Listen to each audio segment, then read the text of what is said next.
to Politics and You. My name is Anthony Momodu. Men and women have been established to be very important for the development of any country. And also globally, it has been noted that gender equality is fundamental for the modern democratic governance. Also, it is expected that men and women have equal opportunities and rights in every political processes, regardless of the level. But in practice, it's not the same. Women have been marginalized, and the 2011 general elections in Nigeria proved that, where out of 109 seats in the Senate, the women were only able to capture 9, and out of the 352 seats in the House of Representatives, the women were only able to capture 24 seats. That gives us a very, very clear example of what the women are going through. And on today's discourse, my esteemed guest will be looking at how to solve this and how to change this narrative, and that's what we intend to do. I'll be introducing my fine guest. After this short break, we'll go for a quick break, and when we come back, I'll be introducing my guest to you as we intend to see the problems behind the screen.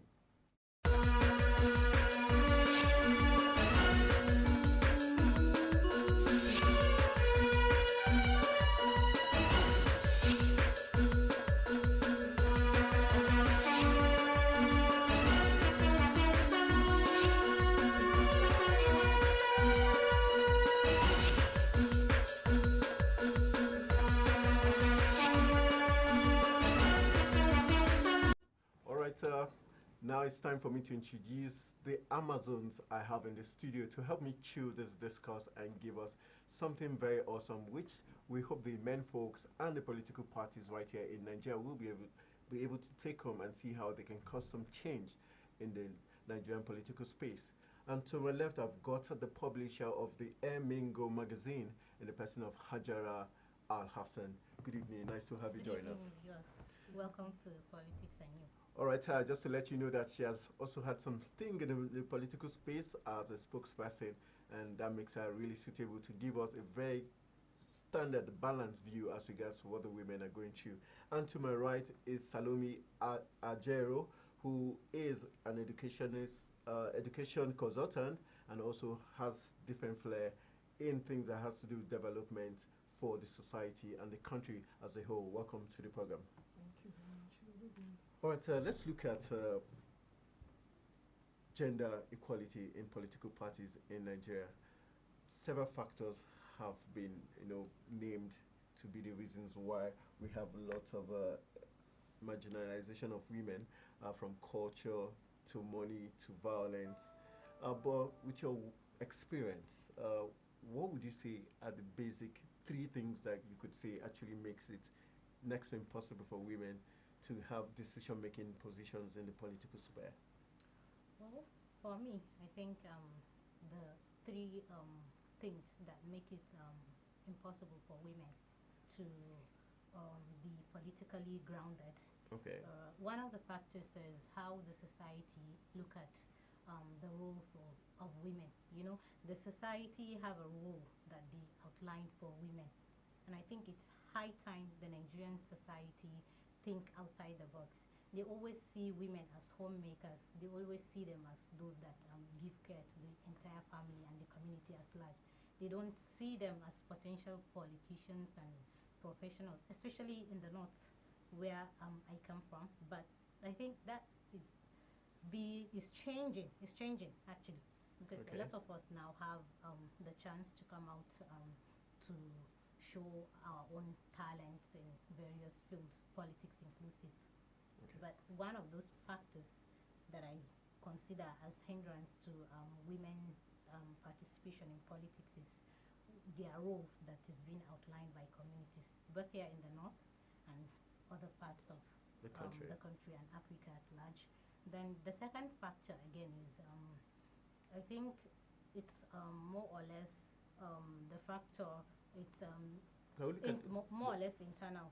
Like Okay. some women, because of the first factor that I mentioned, Okay. because of the role the society has And always the seen, culture. yes, Okay. women feel, I don't even deserve to be this or that, much less much less to talk about getting into politics or Okay. aspiring to be in a certain position.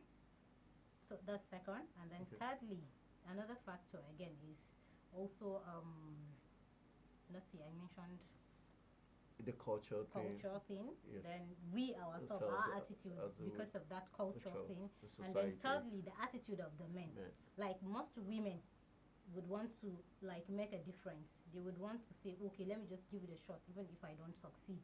Okay. But the men, most men are not 100% supportive. Of the women. Yes. All right. Looking at from the education point of view, it's been said that out of almost 39 million children out of school, most of them are women. Could we put education, enlightenment, as one of the issues that have affected women, and also probably the political processes in political parties? Thank you very much for the question. As an educationist, before I discuss any issue, I like to define what I'm discussing. Okay. And I would like to, first of all, define politics from my own understanding. There's the equality, Politics. gender equality in political parties. Yeah. Okay. First of all, define politics. Okay. Because it's when we understand what politics is and the nature of politics that we Politics. can now know the gender issue, Okay. our position and our responsibility. Responsibility. Okay. Yeah. So the step I'm taking here in the definition of the politics as a term is that I define politics as that process or any act of someone using power or authority to influence the decision of others to his or her own advantage. Okay. That's what I define it to be. The And this advantage depends on the nature. We have different nature of politics. We have politics at home. We have politics in the church. That's a religious politics. We have politics in educational management. We have politics in government. So the issue here is that people tend to narrow the definition of politics to only politics in government, not taking cognizance of other natures of politics, because if you can, take cognizance of the nature of politics in terms of home, the one played at home, okay. the one played at the religious level, Okay. the one played in our local social club, the one played, even in the educational system, you will see that everybody will be considered as a political animal, because in one way or the other, you are involved in it. It shows that you have not been able to define your position. And that is why if you cannot define your position, you cannot identify your responsibility. And if you cannot identify your responsibility, then you cannot discharge your responsibility. Okay. That's why I look at it. Now, coming down to this, women, they play a major role in politics. It shows that they have not identified their position and have not identified, their full responsibilities. And that is why we are having this challenge of gender difference or gender inequality. For me, gender inequality simply means that all of us are equally important. Okay. Important in our own respective way, because what you can offer to the society is not exactly what I can offer to the society. The society is man that created society, and the society is there for man to survive. It's to help us to survive, so that all those areas where we are inadequate, then we can take from others to make up for our own use. So you would not blame the men for Well, I'm coming. okay. I'm not saying, I'm not blaming I'm not here to blame anybody, because I'm not a politician. I'm not a politician. I'm not talking about politics in government, and I don't intend to be part of it. What I'm trying to say is that let us look at it holistically. Okay. You understand? So that we will not be able to know where we are supposed to go and do our homework before we start talking about politics in government. Let's say, for instance, women have greater influence at home. Okay. Greater influence on the children, greater influence in the society, so to say. Now, the grooming of who is the society member is not that individual. Okay. It's you and I. So, right from home, you discover that if you're a child now, something is going on, your father talks to you and you don't listen, your father will call your mother, please talk to your son. Or will call the mother, please talk to your daughter. Indirectly, he has given you the power, the authority to influence their decision. whether it's for his own interest or for the interest of the family. But holistically, you look at it, it's for the interest of the family. But who is being given the power now, the authority, to influence that decision on that individual? It is because they feel that the mothers, the women, were closer to the children, were closer to the society we are talking of. And men, they are always there out there looking for that power because they believe that right from creation that they are called the head. So anywhere that power is, they do anything to grab it. We are not contesting that, and we cannot contend with them in terms of that. We can only compliment their effort.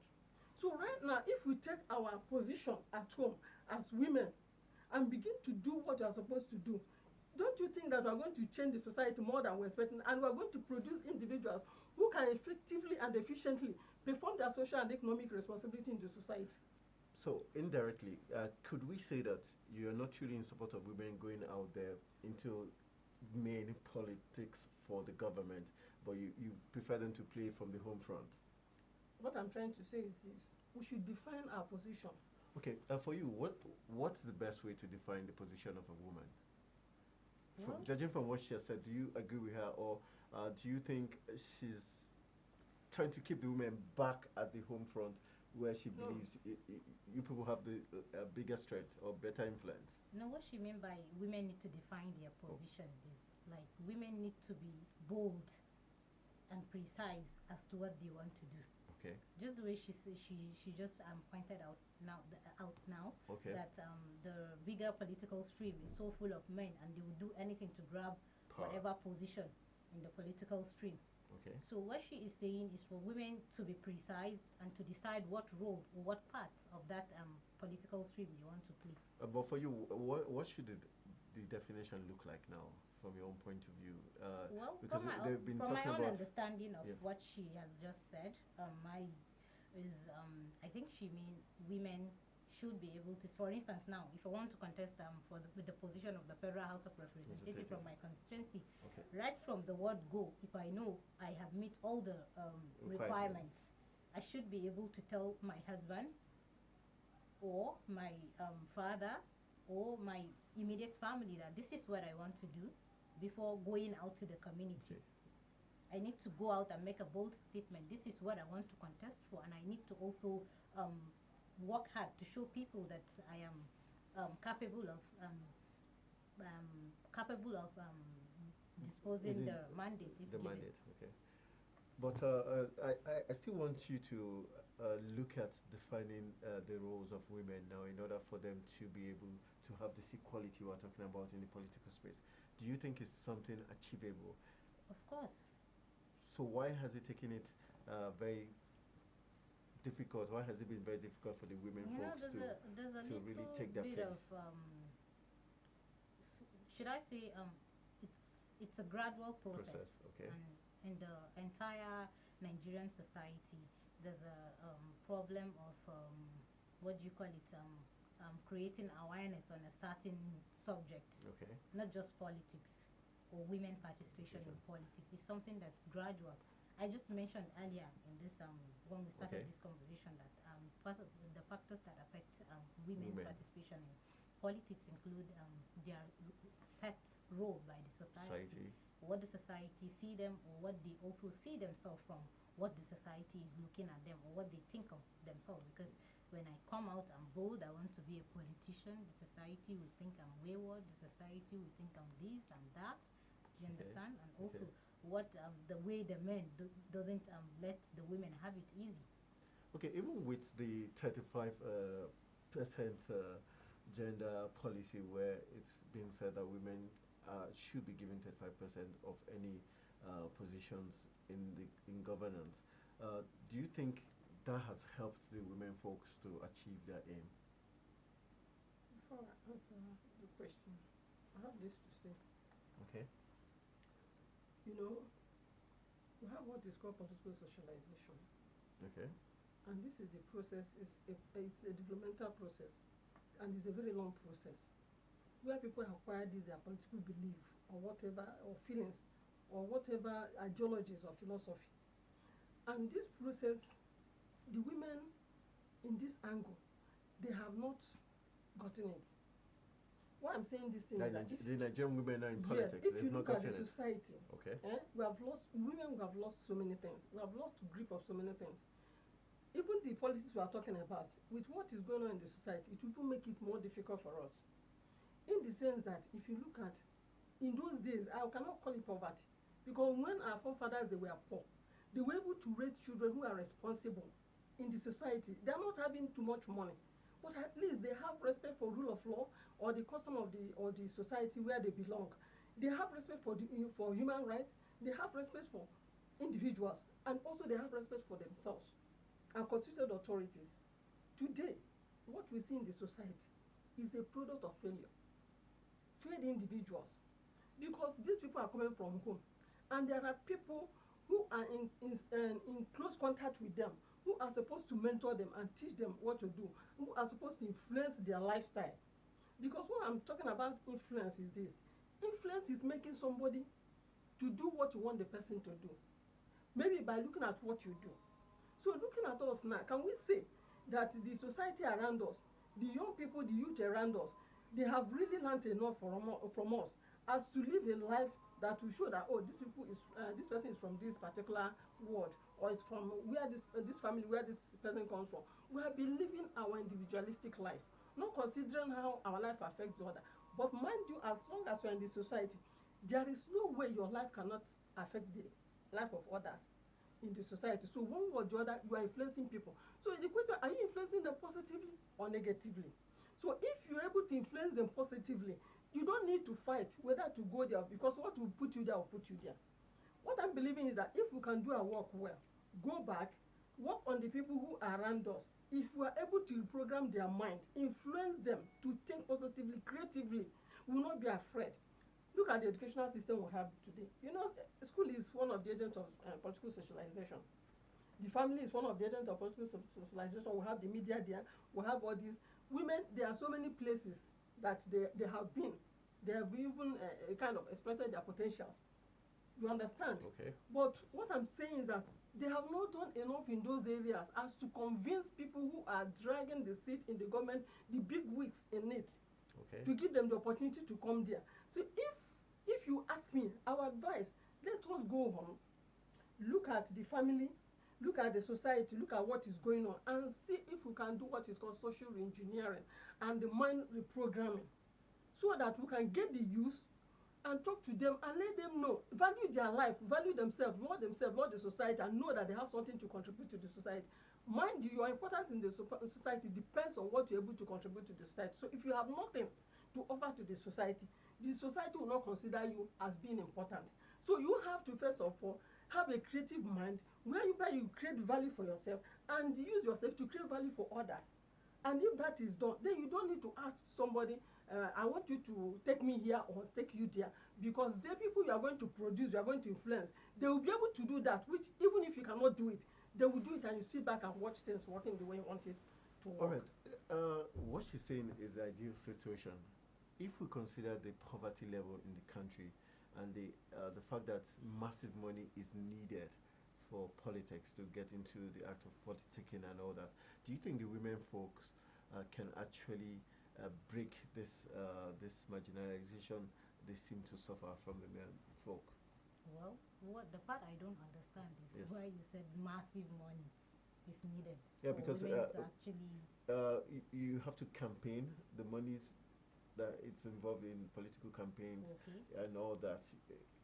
It's been said that women do not have the financial muscle like the men folk. Well, Could- there's some women that have really worked hard from either civil service, Okay. from the public sector or the private sector, and okay. might have had some amount of savings, which can equip them to go into politics. Okay. And also, there are others that I don't know, they get unlucky by nature. They've been born with silver spoon. They Spoon. have enough to. So I don't But- really but get how the come point. Would it's, you want to like rephrase okay. it for me? Let's just look at the other factors that affect that's been named as factors that affect women from being able to come contest and also win elective positions, like the influence of money in it, the processes within the political parties. What are other things you think these political parties could actually do to help the women? Well, they could do a lot of awareness. Okay. They could educate the society. They could also encourage women and tell women, don't be afraid. Don't think because the political stream is so full of men, you cannot come into it. You Okay. should encourage women to come out to contest for For elected election positions. They could also cut down, like maybe if they charge some certain percentage, they could do like maybe a 50% slash of Slash, that okay. percentage to just encourage women to get into politics.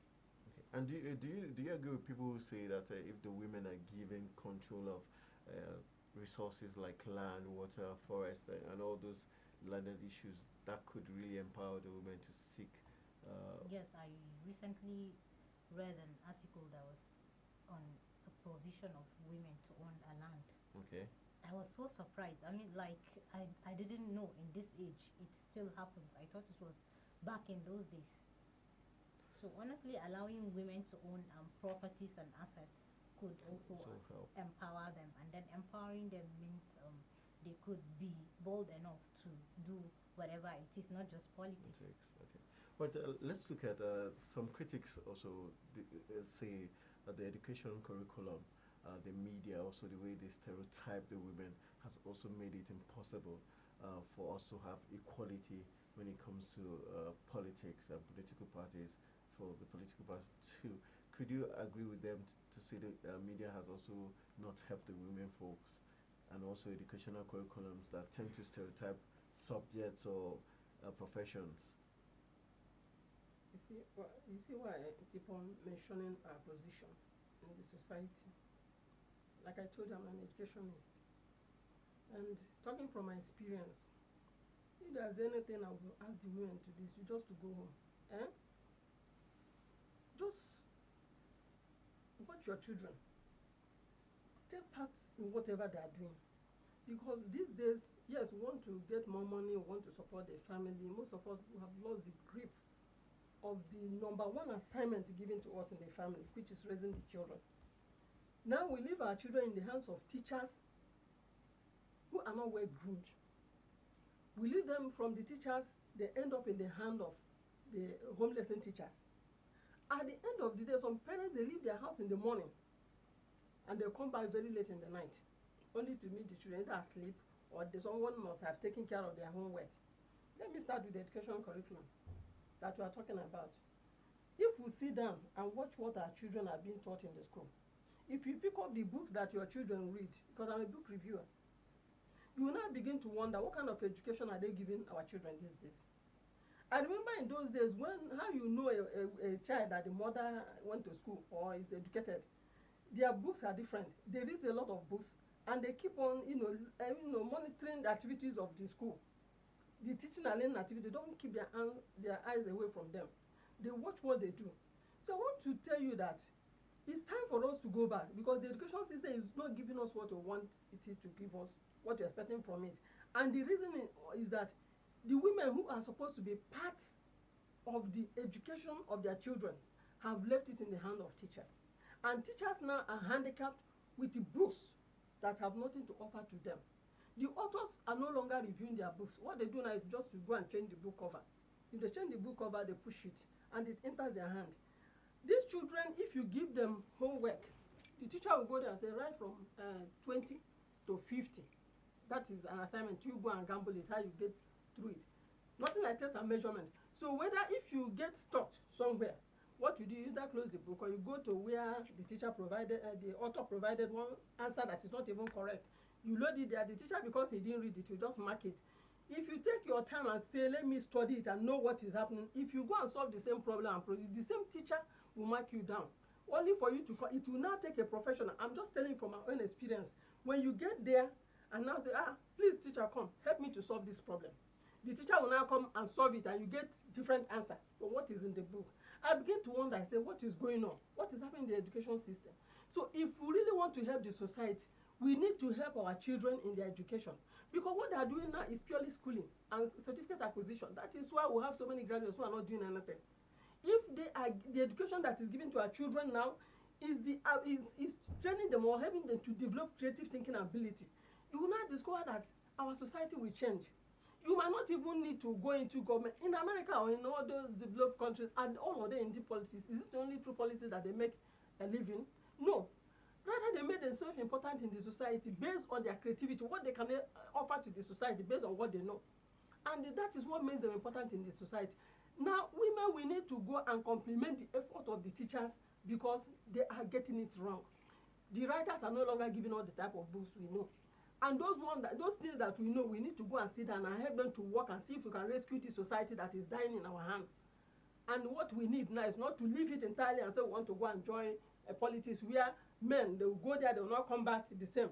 And we want to go there, we expect that we are coming back the same, and we are leaving the primary assignment which we have.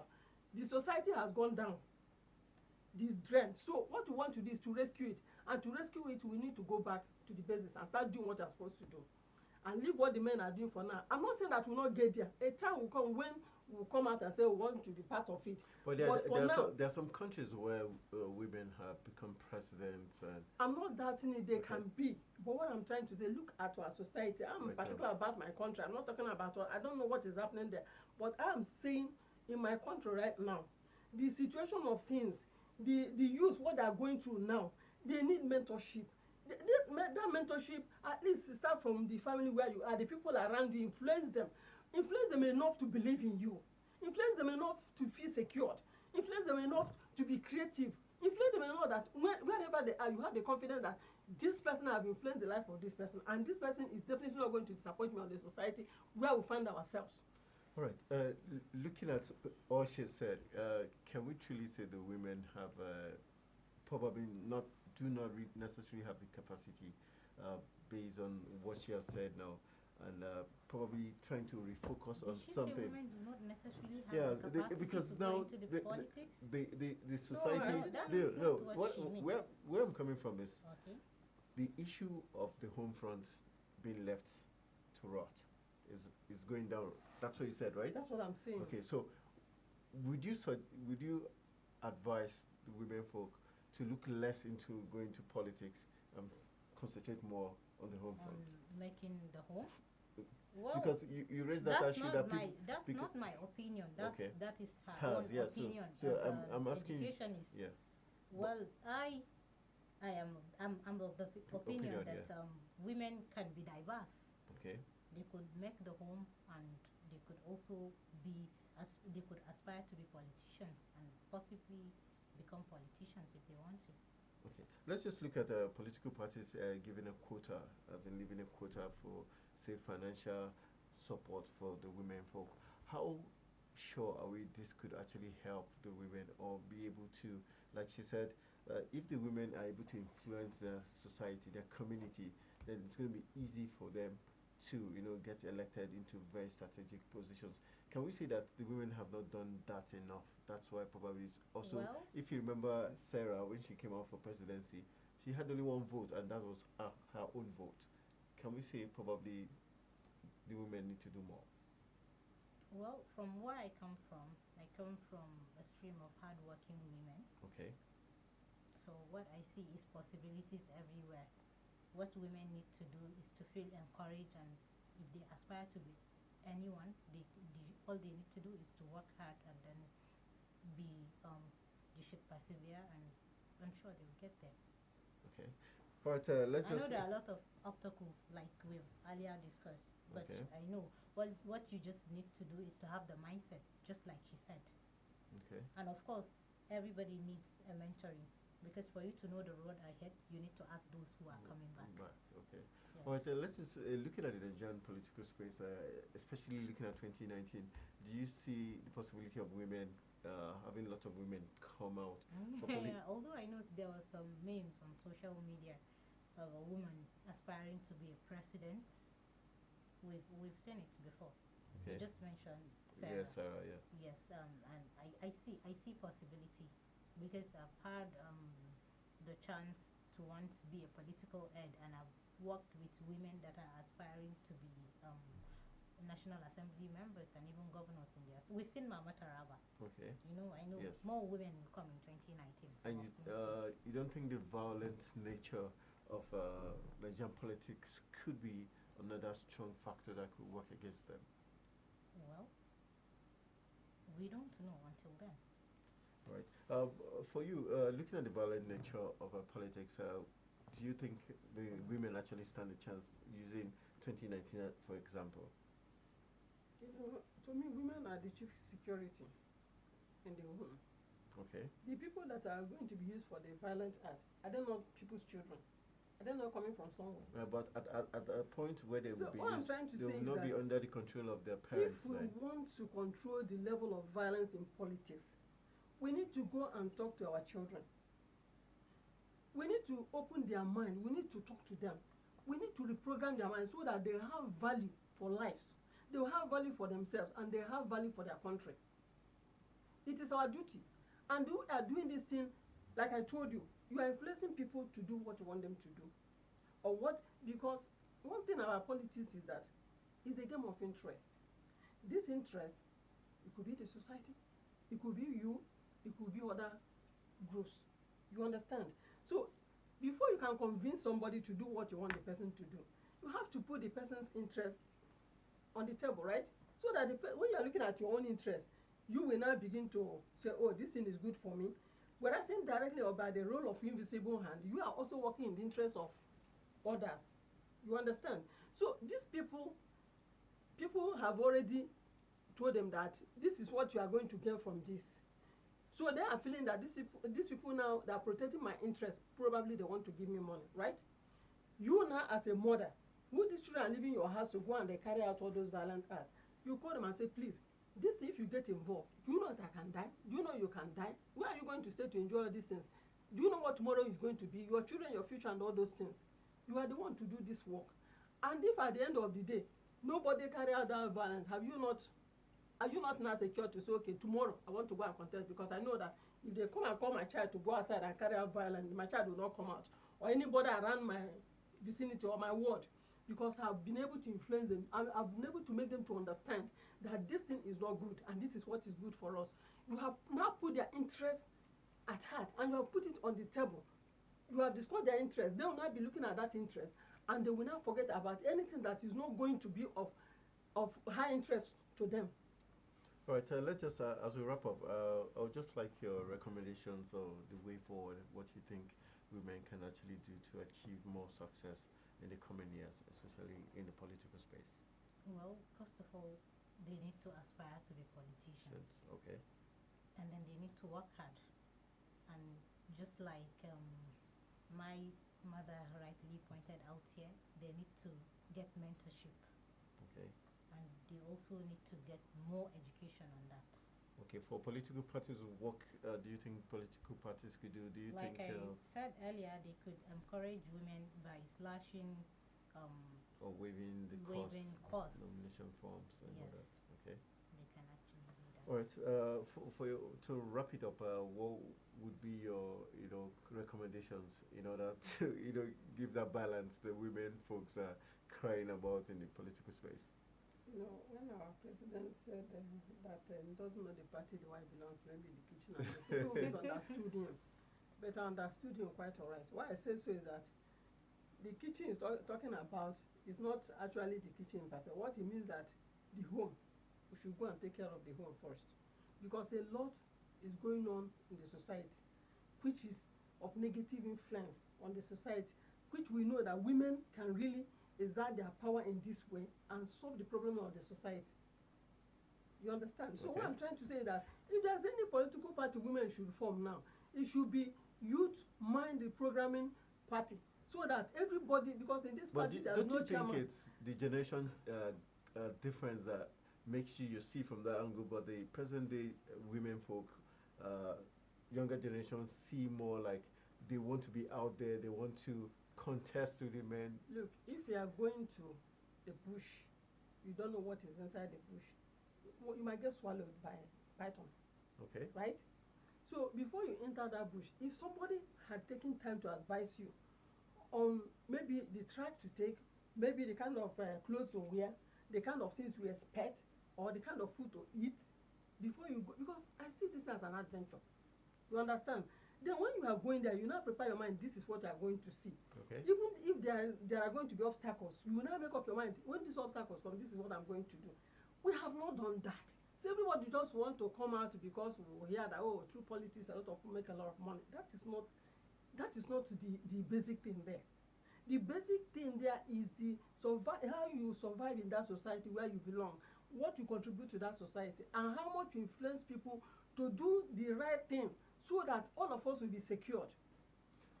All right, well spoken. This very interesting discourse, looking at it from different points of views, talking about the society, present-day society, not getting it right, and she's calling on the women folks to probably go back home and look at it from the home front, get the kids, the family right, then obviously the society will be right. While Hajara, obviously, from her own point of view, is saying it that women need to be more bold, more aspiring, so that they can actually fill those very important roles of decision making in the society and the country at large. All right, that's how we'll be calling a wrap on today's edition of the program Politics and You, which is powered by you actually. And on today's edition, we had the women take the center stage to look at the hindrances of them making it through in the political sphere right here in Nigeria. As 2011 elections, this shows the marginalization suffered by women, but obviously, come 2019, Hajara has said she hopes to see more women come out, and also Mrs. Ajero telling the women folks to get the job done in the home front, then definitely the society will be better for it. My name remains Anthony Momodu, saying thank you very much for joining us on today's edition. This is wishing you Merry Christmas and many more joy in the days to come.